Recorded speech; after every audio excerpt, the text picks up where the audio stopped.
پہلی چیز نظر کی حفاظت.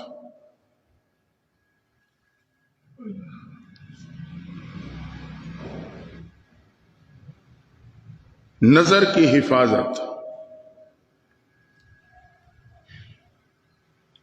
بد نظری کوئی معمولی چیز نہیں، در حقیقت یہ موت کے وقت کلمے سے محرومی ہے.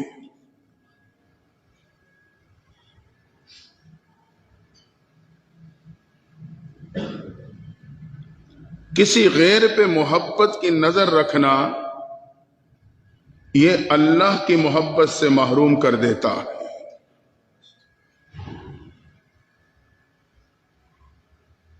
اس لیے کہ محبت میں غیرت ہوتی ہے.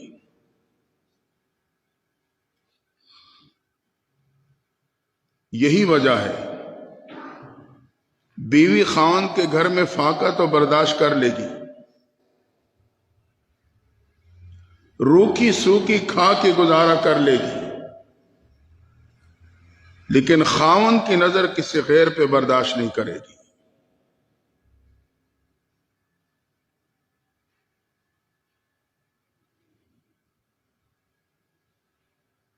حضرت حسن بصری رحمۃ اللہ تعالی علیہ فرماتے ہیں، میں نے توحید اپنے پڑوسن سے سیکھی کہ میری پڑوسن دھوبی کا کام کرتی تھی، دھوبن تھی. ایک دن ان کے گھر سے جھگڑے کی آواز اور شور آنے لگا.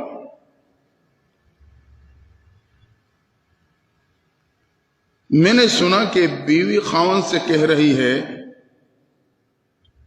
میں روکی سوکی کھا کے گزارا کر سکتی ہوں، تیرے گھر میں فاقہ بھی برداشت کر سکتی ہوں، لیکن یہ تیری غیر پہ محبت کی نظر میں قطعاً برداشت نہیں کروں گی. فرماتے ہیں مجھے وہاں سے توحید سمجھ آئی کہ اللہ تعالیٰ فرماتے ہیں ان اللہ لا یغفر ان یشرک بہ ویغفر ما دون ذلک لمن یشاء. اللہ کہتے ہیں میرے بندے بدعمالیاں تو برداشت کر لوں گا لیکن شرک نہیں برداشت کروں گا، اپنے ساتھ کسی غیر کو برداشت نہیں کروں گا. ہاں میری نافرمانیاں کی ہیں، میرے احکامات کو نہیں مانا، وہ برداشت کر جاؤں گا، لیکن اگر دنیا میں میرے ساتھ کسی غیر کو شریک کیا اس کو برداشت نہیں کیا جائے گا. تو یہ نظر کی حفاظت یہ وہ پہلی شرط ہے خاتمہ بالایمان کے لیے.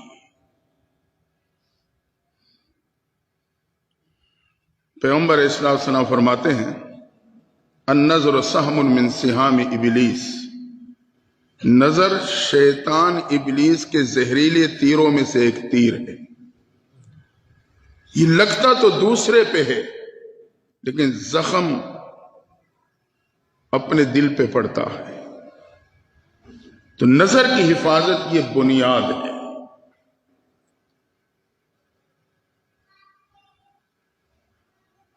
اور یہ بات بھی ذہن میں رہے،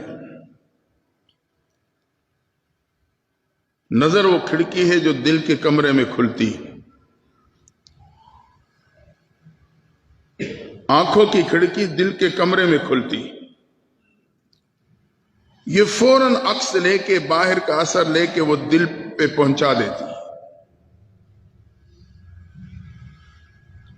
تو اگر یہ نظر کی حفاظت رہے گی تو میرے اور آپ کا دل محفوظ رہے گا.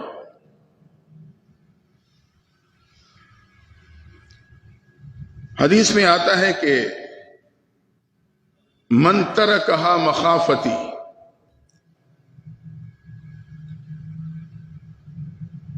حدیث قدسی ہے کہ جس نے میرے خوف کی وجہ سے اٹھی ہوئی غلط نظر کو جھکا لیا ابدلتہ ایمانا یجد حلاوتہ فی قلبی، میں اسے ایمان کی مٹھاس پہ بدل دوں گا. اگر اس نے اٹھی ہوئی غلط نظر کو فوراً میرے خوف کی وجہ سے جھکا لیا وہ اپنے دل میں ایمان کی مٹھاس محسوس کرنے لگے گا. یہ اس کا اثر ہے. ہے